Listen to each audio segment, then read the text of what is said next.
Moderation helps everyone feel safe. I don't care about your feelings. We're just going to close that. You're welcome, Gen X. Hey y'all, welcome back to the channel. Welcome back to the garage.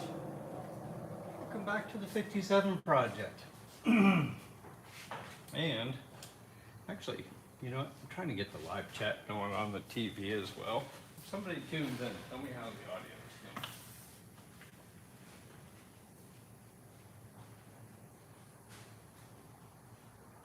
I gotta find the right people.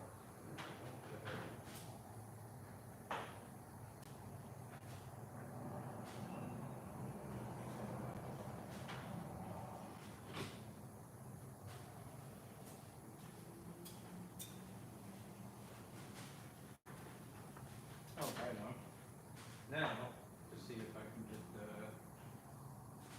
chat to show up.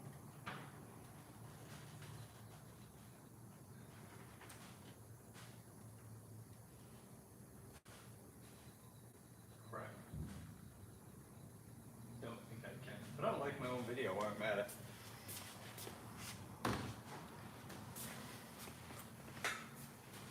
Anyhow, sorry about that.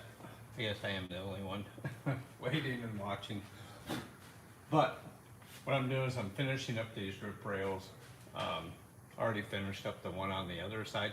How's the audio? Can anyone down in the chat?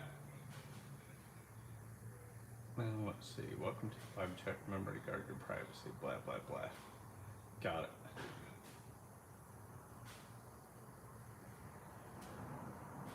All right. Well, if you can live chat, let me know down in the comments if the comments show up. How the audio is doing. But basically, taking some 180 grit, taking a paint stick. What I'm doing is I'm trying to get on the inside of this drip rail, pretty much kind of staying away from the roof panel itself, because the seam sealer down in there is actually pretty decent, but we are going to sand that back flat again. But where it butts up to the edge underneath here, it's pretty rough because over the years it shrinks and what have you. So what I'm doing is I'm using a paint stick with a piece of 180 wrapped around it, setting it inside there, and instead of just sliding it back and forth and kind of hoping and praying that I'm getting sanded what I need to, what I actually do is twist the sandpaper a little bit, and it'll twist the paint stick and put more pressure on one side than the other side, so I can put it down in that groove and kick it over pretty hard and get up good and tight against this drip rail. Now this is always a crappy spot to do. Nobody ever likes to do it. That's why they always get left undone and it looks like absolute crap. Like, who hasn't seen a car come back all freshly painted, right? And you look at one of the drip rails on the car and you see all the cracked seam sealer all the way down. It's because somebody didn't want to get in there and do this. And it's not fun to do. Like, it actually takes a while.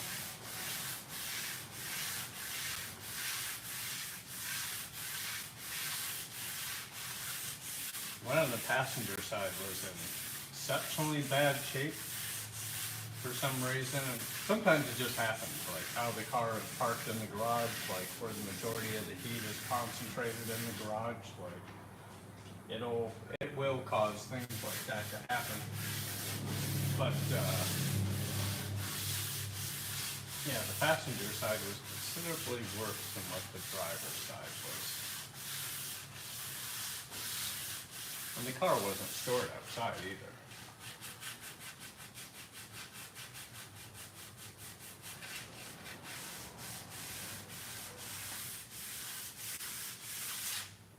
All right, let's see how much crap we get out of here.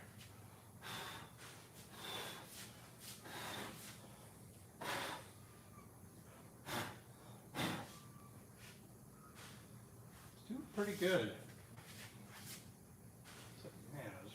nasty spot right up there. Although, the rest of it's working out pretty well. Wish I'd get the camera in closer.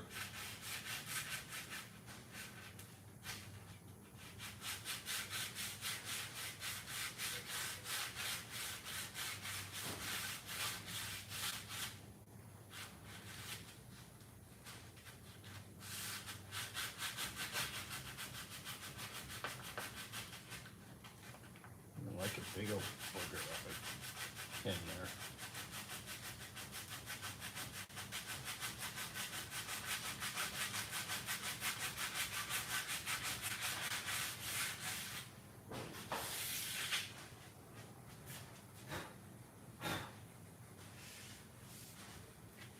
All right, it's actually done pretty good at it. I'm gonna show you another way to get up in there as well. Let's say you take sandpaper, put you a crease all the way across it, like so. Then just go a little bit further out, put another crease down that same length. What you can do then is if you push the paper back, it'll make a flat edge. Then when you stick that flat edge down inside there, if you give it enough force down, it'll keep that edge nice and flat in these drip rails. Just kind of slide it back and forth like you're running a plane across a piece of wood. Not that you would ever want me to build anything out of wood. Not want me to do that.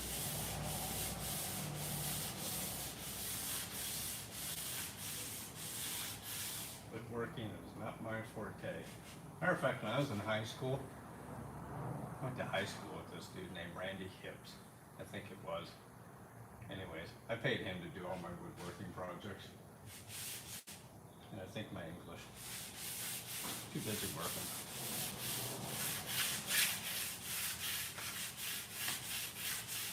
He made up pretty good though. Anyways, roll the paper like that. Like I said, get that flat edge, keep that pressure on it, and it'll just follow that flat edge all the way down and just run it back and forth like you're running a planer.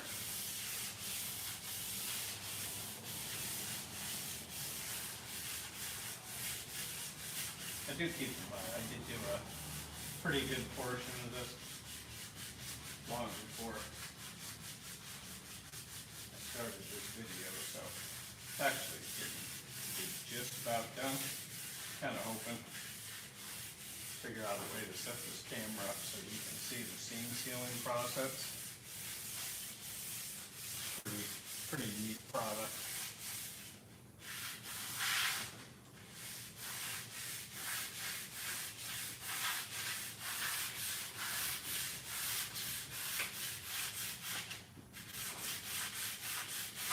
Matter of fact, let's talk about the seam sealer for a second. I'll be right back.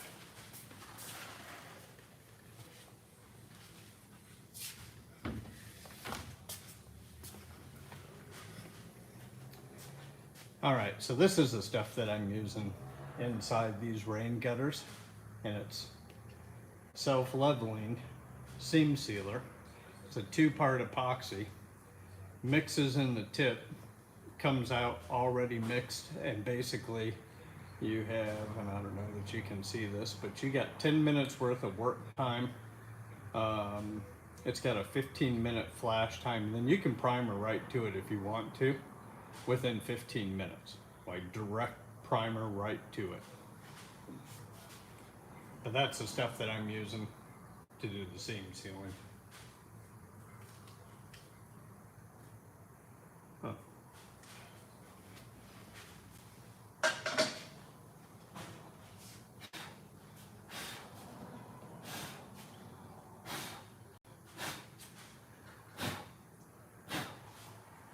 And if you wonder if it's the same product that you find in your door jamb, oh, that was up close and personal, wasn't it? If you wonder if it's the same product that you find in your door jambs, you find on your firewall, what have you, yes, it's the exact same product. So it's for doing more than just drip rails. You're doing firewalls, you're doing, you know, inside door jams and stuff like that until you get into some of the newer bottles, and then you have expanding foam sealer and stuff like that.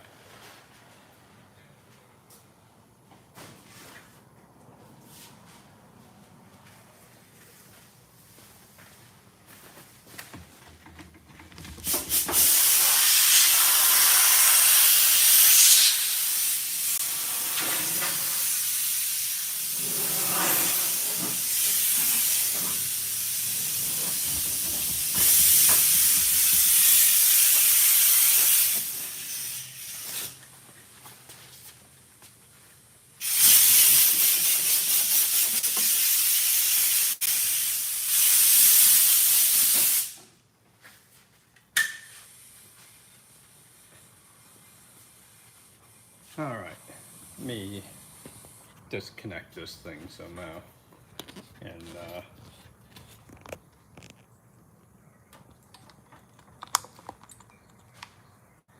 you know, I'd take this little transponder thing and jiggy with it. But anyways, see how rough it is in there? That's what I've been sanding at, and believe it or not, that's pretty smooth. What you're seeing is all the choppiness from all the flaking, but I've basically sanded all that out. And then when I go to put in the seam sealer, what I'm going to do is I'm going to put the tip right at this edge, and I'm going to start to basically caulk this all the way down. And what's going to happen is that seam sealer is going to go right in the corner, and then it's going to flow backwards to the edge of the roof panel. And when it's all done, excuse me, I'll kick on the, uh-oh. Let's see why my lights aren't on.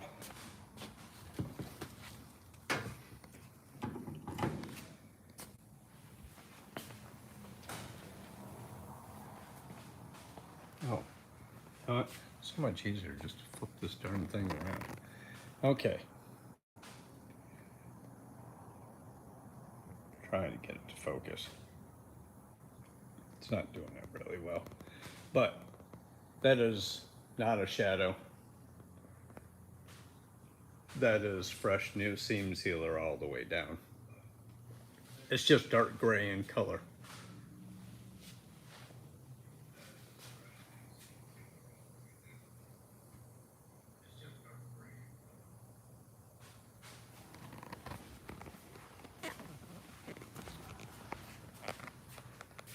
And basically that as compared to this side. And you can see all the choppy pieces and what have you in there. And we want to make sure that we don't have that when we finish this. So we are getting rid of it. I'm trying to put this back in its cradle thingamajiggy.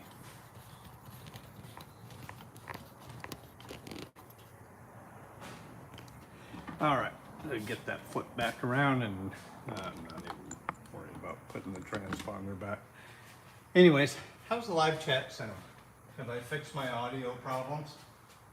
By the way, if you didn't tune in for it, if you want to make basically a square bottom edge, and all you got to do is just go over a little bit further and put another crease across there, and then you got, oh, there you go. Then you got a whole new piece of sandpaper with a whole new flat edge. Take that flat edge, drop it down here into your rain gutter, push it down with some force, and back and forth until, boy, that's a really crappy little spot right there. So even if you get a little spot like that that's really got to do some digging with, put yourself your stick back in there. Try and get that out of there.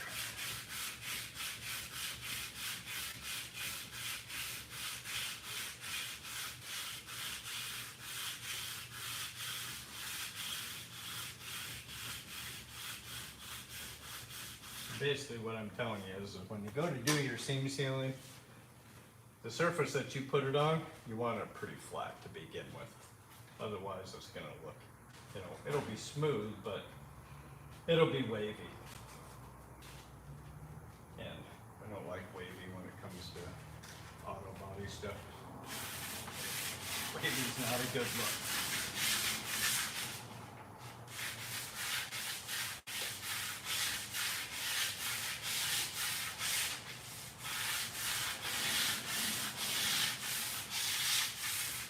Check this out. That's actually digging so well that I'm seeing ribbons of the old seam sealer coming out of here.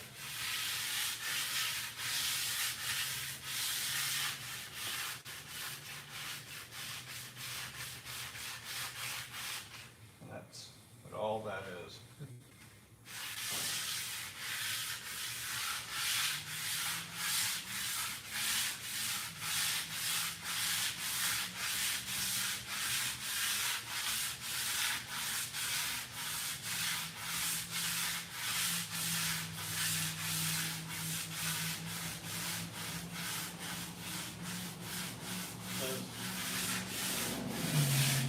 Kind of ironic in the last video.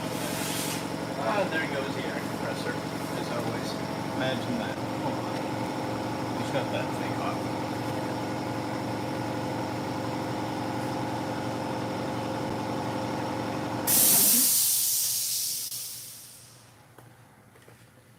So ironically, in the last video that the audio was so blatantly freaking terrible on, which I'm still looking in the comments.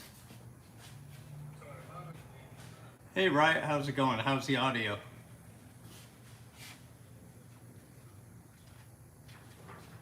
But anyways, in the one video where the audio was so terrible that you couldn't make out anything in it, I started to tell the story about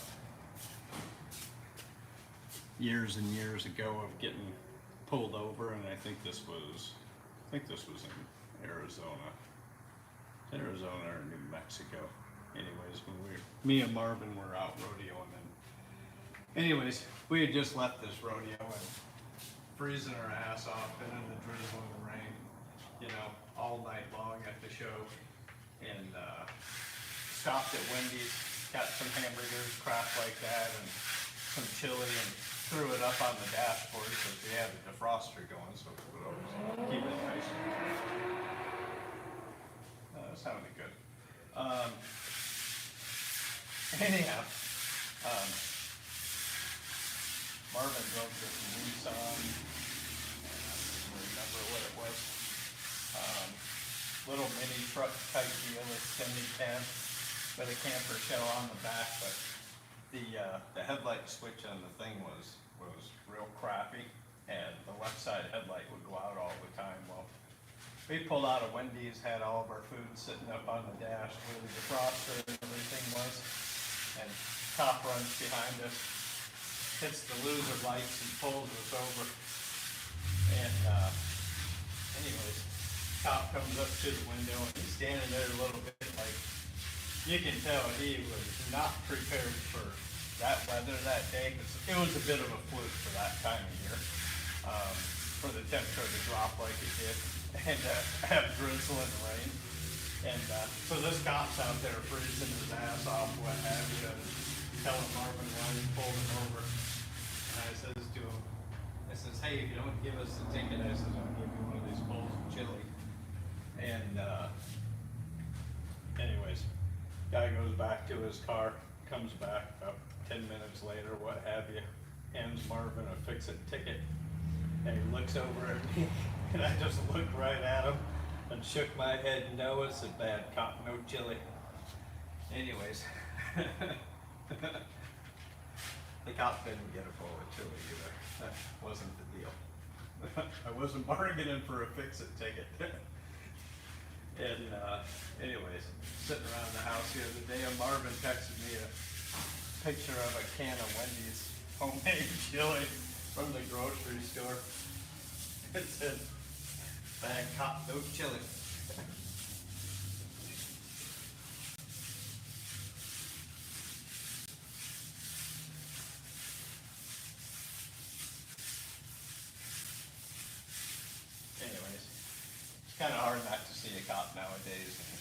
Ah, thanks that. Amongst the other things they've been told over the years.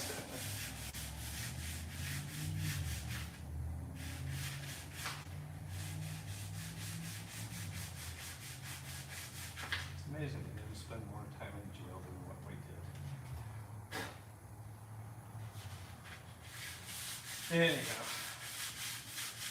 so what I'm doing here, you guys been tuning in on this project for a while.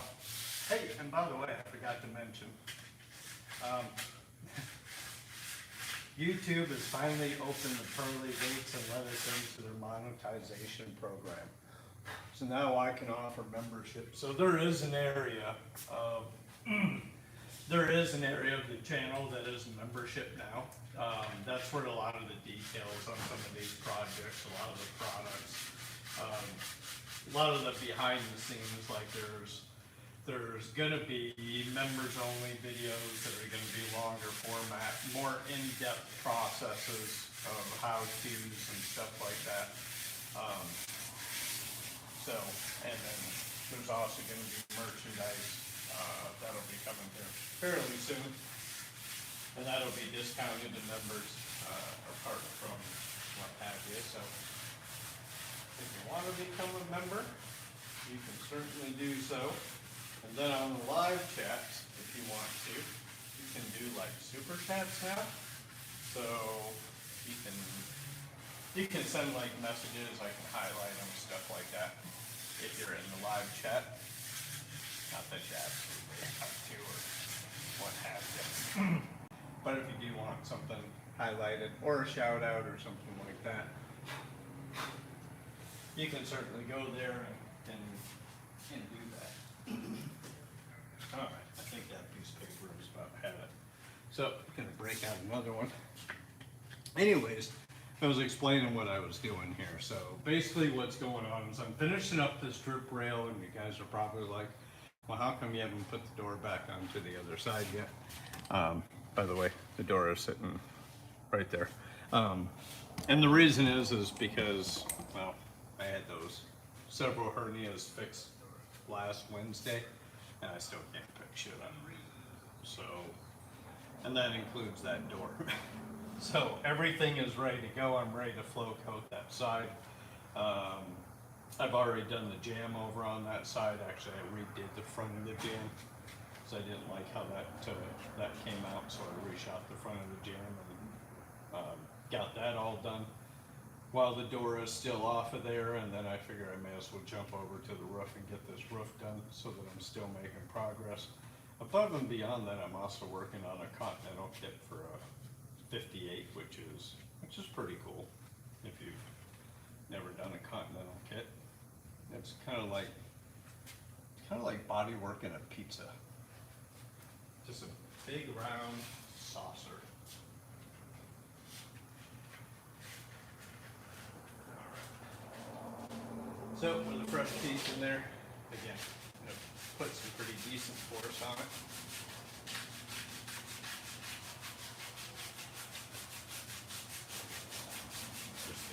Nasty spots in this front area.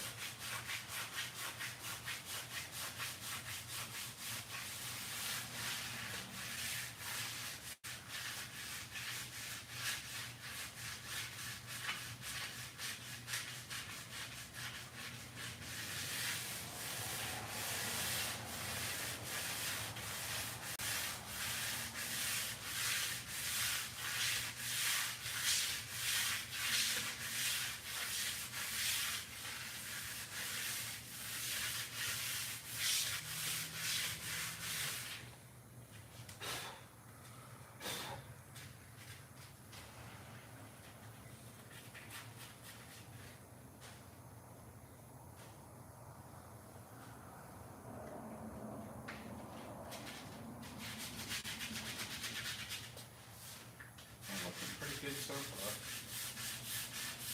So anyhow, I'm gonna check the chat here. No comment. How's the audio?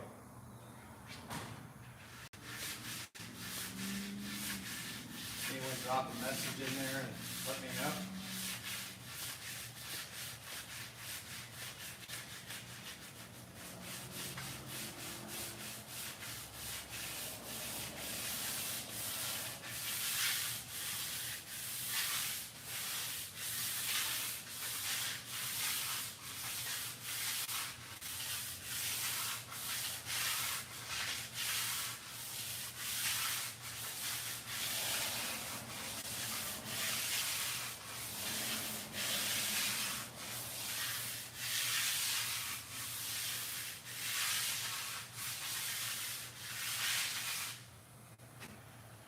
So now that you see me actually standing next to the car, you may wonder, how is it exactly you're going to get your gravitationally challenged self over that entire car to paint the roof? Well, because as you can see, I don't quite have that much arm reach. And basically what I'm going to do is I'm going to put runners down each side, which are basically catwalks. I'm going to put it on both sides of the car, and then before I go to spray the roof, which I'm going to pull the car out, going to wash the tent down and what have you, I am going to hang two different handles from the ceiling so that when I do hop up there onto the catwalk to spray the roof, I can grab the handle and use that to help support myself while I lean over and hit those center areas, and then still keep my feet planted without putting my body, not that I have to worry about it, but we don't want to scratch anything either. Like, we certainly don't want to put our toes up against it. But before I do that, I gotta finish up this drip rail. Anyways, for those of you that are watching, what kind of projects are you guys working on? You guys working on anything this weekend? Drop something down in the comments. Let me know what you guys got going on for garage projects, or is it just too hot this time of year?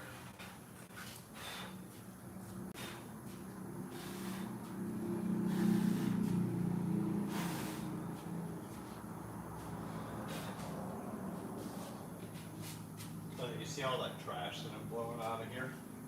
Like, I gotta re-clean the engine, I gotta re-clean the fenders, I gotta re-clean the engine compartment, the radiator, everything's gotta be clean to get all the way out before I get ready to spray the roof. Because the roof is going back white, but it is gonna have a slight, very slight pearlescence top coat on it, so that it just catches your attention enough,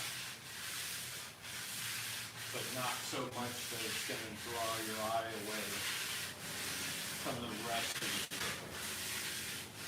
If that makes sense.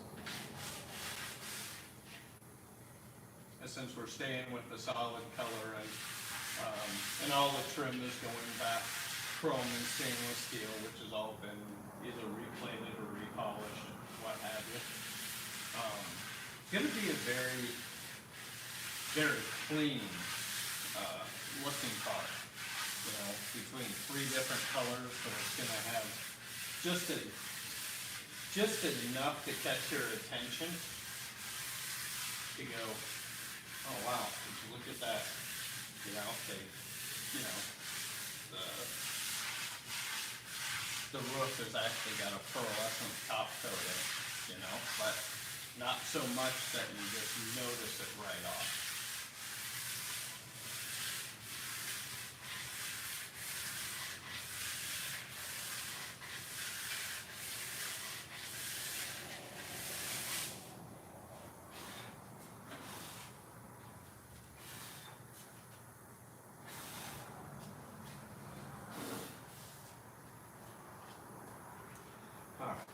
Get the air blower and blow some of this crap off of here.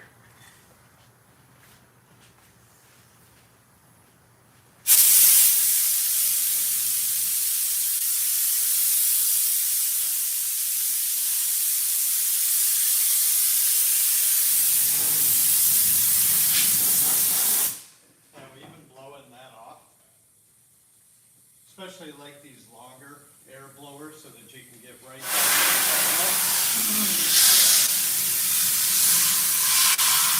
Did you see all that trash flowing out of there?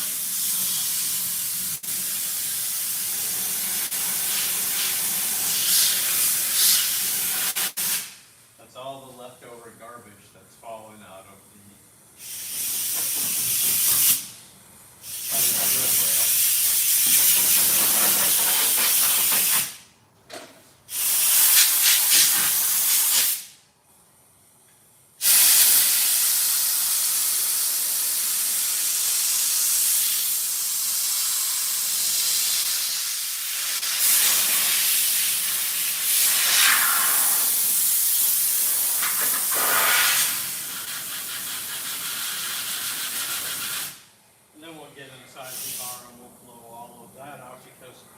whatever has fallen over the edge here drop down inside the door panel. I still have the panels off on the inside, so when I go to blow it out, obviously it's gonna go pretty much towards the inside of the car, and I can see it. So I'll then open up the doors and we'll get the inside all blown out. And see the bottom of that windshield seal? You go across that real close, you'll see just all that trash start to blow out of it.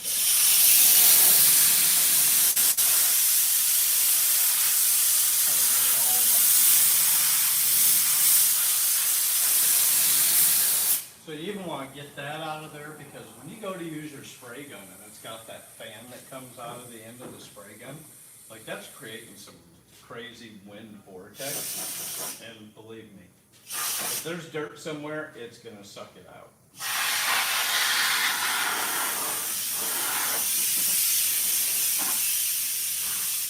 But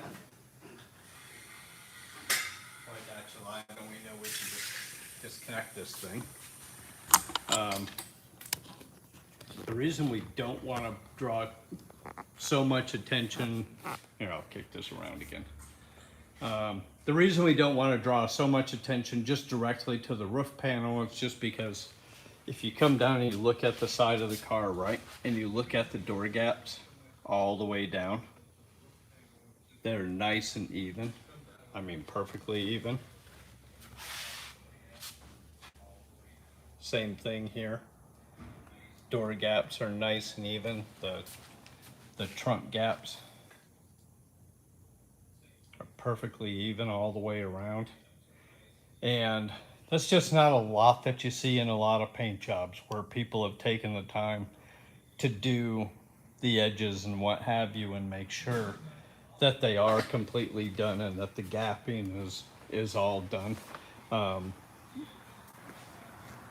Even so, you know, like the inside of the door jamb here, you know, this is an area that's honestly, it's never gonna get seen. But the first time I went in here to paint this, basically what happened is, I don't know, there was some trapped dirt or something behind here, and when my gun went across it, it just spit it all right into my clear coat. So this is the part that I had to end up redoing. But you can see it's got a really nice finish to it.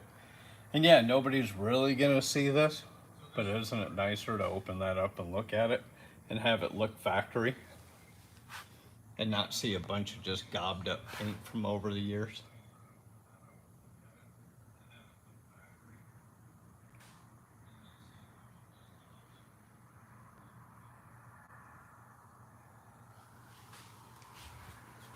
And that's why we don't want to go overdo it with the pearl coat on the top of the roof, because there's just too many other nice areas on the car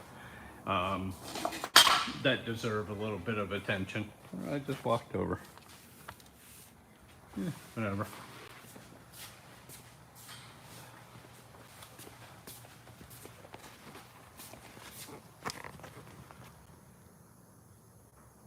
Oh.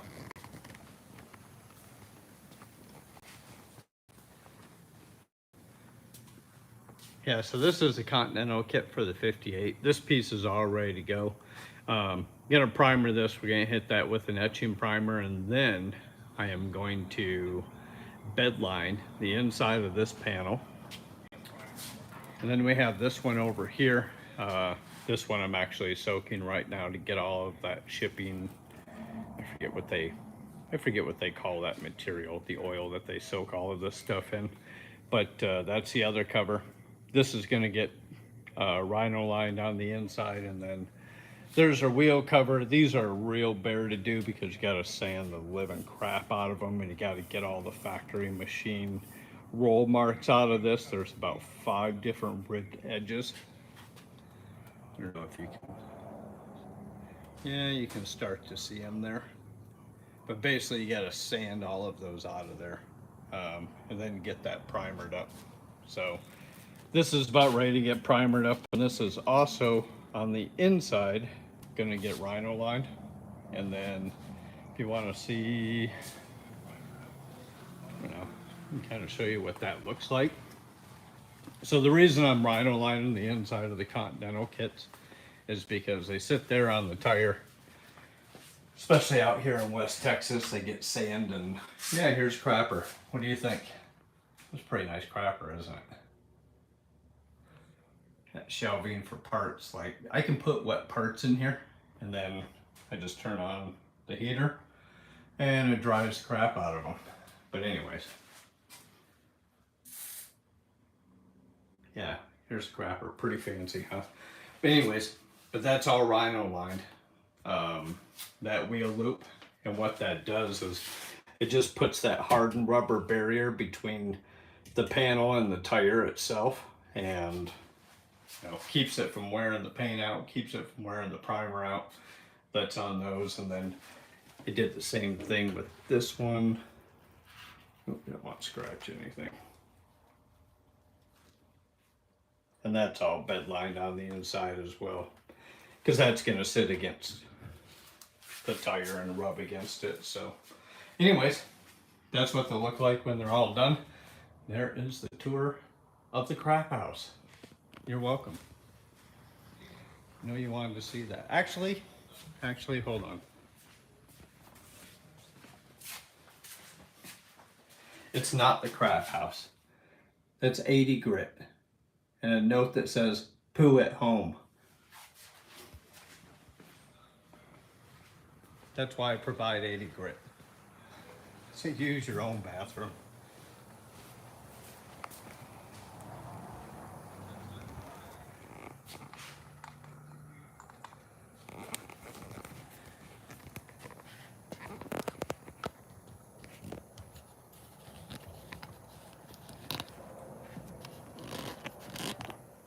Anyways.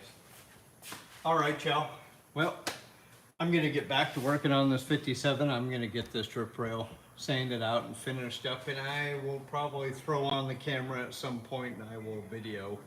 So I think I have some suction cups I can do this with, and I can get it set up to do it just right. But and I'm gonna video how I put the seam sealer in there. But this is where I'm gonna call it a night. Thank y'all for tuning in. Don't forget, we got that member side over there. Be sure to hit that like button, subscribe, and we will catch you next time. Peace.